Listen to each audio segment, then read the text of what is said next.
Wait, hold on. What do you mean Ronnie's dad has been clapping Pennywise's daughter's cheeks or taking the big Wise to Pound Town himself? Huh? What'd you say? Excuse me? Yeah, that's right. I didn't stutter. And real quick, Ronnie's dad, if you're watching this video, can you just take 1 second to look right here for me?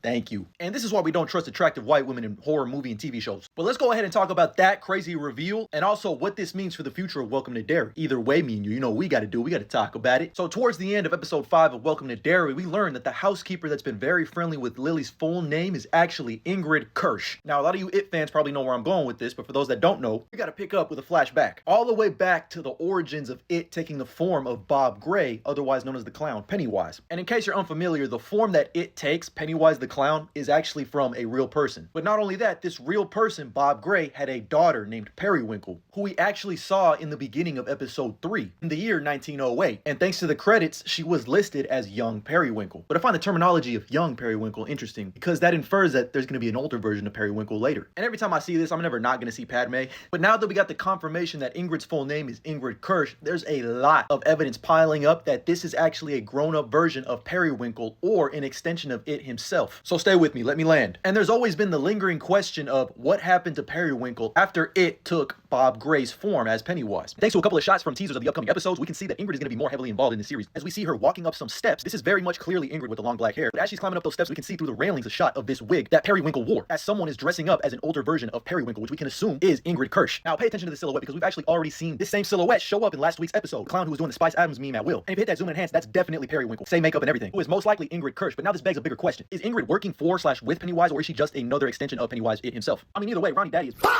But more on him in a second, because this takes us to It Chapter 2. Y'all remember that traumatizing ass grandma scene with the saggy tip? Guess what her name is? Mrs. Kirsch. And not only that, she said that her father used to work in the circus as a clown. Coincidence? I think not. But this probably also answers our question. Ingrid is actually an extension of Pennywise, which would explain why from 1908 to 1962, she ain't that old. Or maybe It has found a way to slow her aging or just make her look a little bit younger. Because I do kind of like the idea of Ingrid/Periwinkle thinks that her dad, Bob Gray, is still somewhere in It/Pennywise, and by doing his bidding is helping him live on. Similar to Bowers in the It movies. But then that begs another question. Why the hell is she sleeping with Ronnie's daddy? A funny reason would be that Ronnie's dad owns a theater, so scary movies bring upon fear to the audience and children that are watching it. But I don't think that's the real reason. Funny as shit though. But then I also thought, why would she or Pennywise be spying on the Hanlons? Maybe because Pennywise is threatened by the fact that Leroy Hanlon cannot feel any fear. So by targeting his child and his wife, which we know thanks to episode 5 is his true fear because that's the form that It took, would be an interesting tactic to make him break. But that of course brings us to the black spot, which is the place that Dick Holler and his boys are going to turn into a place where black service members can just have fun and vibe out. And thanks to the teaser for episode 6, we know we're going to see the black spot next week, which is most likely where Hank, Ronnie's dad, is going to be hiding out till we see that group of white supremacists burn that bitch to the ground, which ties all the way back to the first It movie and the nightmare that Pennywise manifested into Mike Hanlon. And again, it looks like it was just all a part of Pennywise's plan because he always wondered what they taste like. But why does Pennywise want all this to happen? And why is it happening in the first place? Well, again, thanks to episode 5, we learned, thanks to the meeting of the minds of the Native Americans, that the remains of Pennywise's victim is actually in the water supply of Derry. And that's why most of the white people in Derry are fucking crazy and psychopaths. Also, Pennywise can be an agent of chaos and eat, feed. But I'm curious to hear your thoughts. Do you think Ingrid Kirsch is actually Periwinkle? And what do you think about my thoughts, theories, and opinions on all of this? Drop a comment